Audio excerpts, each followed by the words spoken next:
สบายดีพี่น้องพอไปสู่ผู้สุคนเนาะพอก็สองบาวิทบาวล่าพี่น้องเมื่อเรื่องบาวิทสิมาบอกเรื่องเกี่ยวกับไปเศร้าห้องเนาะเรื่องเศร้าห้องแล้วบ่จ่ายค่าห้องพี่น้องเรียกว่าค่าห้องพักแล้วก็บ่จ่ายเงินเขาถือเจ้าของห้องเศร้าไล่ออกพี่น้องซึ่งบาวิทสิว่าในเรื่องนี้เนาะซึ่งมีกระแสมา3-4 วันพี่น้องบาวิทเห็นก็เลยบ่ได้เฮ็ดคลิปเนาะพี่น้องเนาะ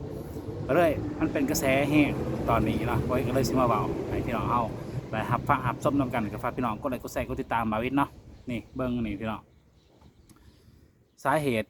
ที่ผ่านมาก็คือมีสาวคนหนึ่งเนาะบอกว่าคนแขวงไหลไปเช่าห้องพักหอนึงอยู่นครนายกเนาะพักหอเช่าแล้วบ่จ่ายค่าเช่าเขา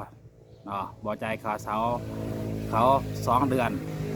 บ่จ่ายค่าเช่าเขาพี่น้องเดือนละ1 ล้านกีบประมาณ1,000 กว่าบาทพี่น้องบ่จ่ายค่าห้องเช่าเขาซึ่งเป็นประเด็นผ่อนแห้งเนาะ3-4 วันที่ผ่านมาเนื่องจากเจ้าของห้องเช่าเพราะว่าผู้เช่าหันไปเฮ็ดงานเนาะไปเฮ็ดงานบ่ได้อยู่ห้องล็อกห้องไว้เนาะหรือว่าบ่ได้ใส่ล็อกห้องไว้บ่ได้ใส่กุญแจไว้นะก็เลยเฮ็ดให้เจ้าของห้องเช่านี่ไปลักเอาเครื่องของที่อยู่ในห้องเช่าตัวเองเนาะลักในห้องเช่าเอาของในห้องเช่าบ่แม่นลักเอาของในห้องเช่าออกมาวางไว้นอกออกไปวางไว้นอกหน้าห้องเช่าเนาะซึ่งเฮ็ดให้ฝนตกก็เลยเปียกเบิดเครื่องของผู้เช่าหั่นน่ะเช่าห้องเปียกเบิดซึ่งเลยเขาอะไรโพสต์ลงซึ่งมันมีกระแสมาแห้งอีหลีตัวนี้เนาะมันเป็นหลายคนหลายแสหลายคนหลายต่างความคิดเห็นพี่น้องซึ่งมันเป็นกระแสแห้งมานี่ก็เลยเฮ็ดให้สังคมวิพากษ์วิจารณ์จำนวนหลายเนาะแบ่งออกเป็นส่วนหลายจะเป็นในทิศทางเดียวกันตอนแรกเนาะตอนต่อมาคือ2 มุมมองพี่น้องลองคิดเบิ่งว่าจะเป็นแบบไรเนาะเราจะอธิบายเพิ่มเติมเนาะเนื่องจากกระแสมาแห้งเนาะเจ้าของของเซาเลยเห็นข่าวในโซเชียลต่างๆถือมันเป็นกระแสแห้งก็เลยแล้วมาโพสต์ขอคำอธิบายสีแจงต่างๆเนาะซึ่งก็อะไรเมื่อก่อนกับอาจจะการติดนะย้อนค่าบริจาคค่าเซาเขาหนีย้อนว่าเซาคนนี้อาจจะไปเห็นงานอาหารหรือว่าอาหารเทคอาหารบาร์ก็แล้วแต่เนาะบ่ว่าเห็นงานอย่างเนาะซึ่งอะไรติดนี่เจ้าของเซา2 เดือนบัดนี้เช้านี่นายจะติดเหล้าติดเบียร์กินฟุ่มเฟือยเนี่ยตามเมืองแต่ว่าบ่มีเงินให้เขานะบ่มีเงินในค่าของเซาที่สำคัญค่าของเซาได้สำคัญต้องจ่ายเขาถ้าเข้าบ่จ่ายเขาเนี่ยเขาจะโดนไล่ออกหรือว่าถูกอย่างเขาเจ้าของหอเซาเขาเตือนเนาะหลายอย่างจะต้องเข็นใจเขานำเจ้าของหอเซาเนาะหลายคนวิพากษ์วิจารณ์ว่าใจดำเกินไปคนเล่ารวยกันว่าให้เจ้าของหอเซาเนาะไปยังคือเหตุการณ์ในโรงข้อจังซี่นะเฮาบ่อยู่ในเหตุการณ์เฮาก็บ่ฮู้กันว่าเขาสิเกิดเหตุจังไดหรือว่าเขาทัดมาหลายเดือนน่ะบ่หรือว่าเขาเว้าตอแหลบ่เขาบ่จ่ายค่าห้องเขาเว้าทัดนั่นทัดนี่ไปเขาได้เฮ็ดให้คนเท่านี้เกิดความโมโหหรือว่าเดือใจก็ได้พี่น้องหรือว่าเขาอีโตนเขาให้ทัดออก2 เดือนถือว่าดีสมควรเลยพี่น้องบ่คิดว่านะเขาบ่จ่ายค่าห้องเช่าเขา2 เดือนเขายังให้อยู่คือเก่าอาจจะเป็นเดือนที่3เขาจังละขนของออกจากหอเช่ามาวางไว้นอกเนาะเพราะว่าก็อีต้นเจ้าของหอเช่ากันไหนพี่น้องเจ้าของหอเช่าก็ออกมาสีแกงไหนออกมาสีแกงคือกันเนาะเพราะว่าเราถามเราไปเดือนฟีดเบิ่งในโซเชียลนะมันมีคมโจมตีจากเจ้าของหอเช่าในร้ายบัดนี้เราขอคำสีแกงนี่ว่าถามสังคมคืนเนาะถามสังคมคืนไหนเราถามว่าในกรณีที่เขามาลาข่อยนี่ขออธิบายเนาะขออธิบาย1มาเนี่ยเรากู้เงินธนาคารมาเฮ็ดของเซาเนาะกู้เงินธนาคารต้องผ่อนธนาคารแต่ละเดือนถ้าบ่ผ่อนบ่ได้ในเวลาที่กำหนดเขาก็จะมายึดหอเซาเขาคืน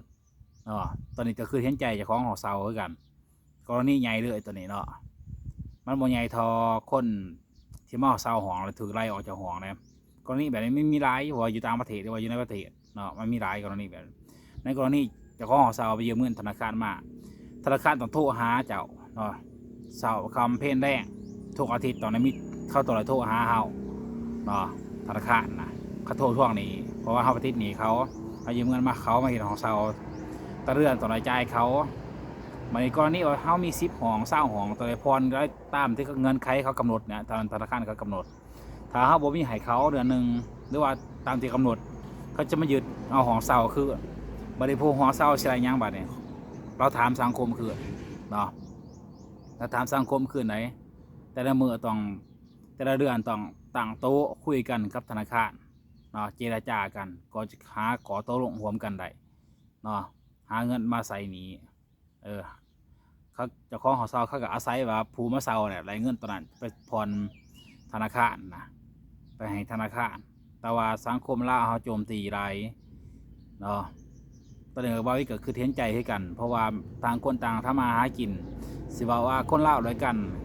ก็อาจจะใจดีคือกันนะพอเจ้าของหอเช่าเพราะว่าให้ทัด2 เดือนเนาะเจ้าของก็คือเห็นใจเขาอย่าโจใจโจอะไรพี่น้องในกรณีบางหอเช่าบางที่แต่เขามีกฎข้อห้ามต่างๆเขาจะอาจจะติดอยู่ในห้องหรือว่าอาจจะติดอยู่ในตามหอพักหอเช่าต่างๆเนาะกรณีที่ว่าขอกำหนดในการเช่าคือกรณีว่าเช่าอยู่ประเทศไทยเนี่ยมันมีกฎระเบียบเขาชัดเจนเนาะติดอยู่ทางขึ้นบันไดหอพักหรือว่าหอเช่าแหละ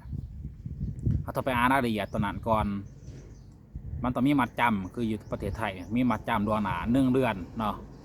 มัดจำดวงหนา1 เดือนในกรณีว่าถ้าว่าเฮาบ่มัดจำเนาะถ้าว่าเฮาโต๊ะสีเงินปุ๊บเฮานี้เนี่ยเขาจะเสียเปรียบเลยค่าทำความสะอาดค่าตัดฟืนค่าไฟต่างๆนานาเขาจะได้เงินแต่ค่าเช่าเพราะว่าถ้าเฮาเนี่ยนี้เขาจะได้เงินค่าเช่าตัวนั้นมาทดแทนตัวนี้นะพี่น้องเข้าใจบ่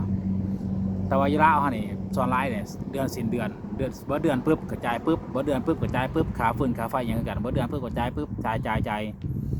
บางแต่ว่ามันก็มีคือกันนะที่เข้าใจก่อนดวงหนาอยู่ประเทศลาวเนาะแต่ว่าบาวิบ่ค่อยเห็นตามที่บาวิเคยเซาอยู่ประเทศลาวเนี่ยมีแต่เดือนจบเดือนปุ๊บจังใจเนาะหรือว่าทัดไป4-5 วันหรือว่า2-3 วันจังใจเขานะถ้าใส่บริการแล้วบ่ได้จะจังใจเงินตอนนี้ก็คือเห็นใจ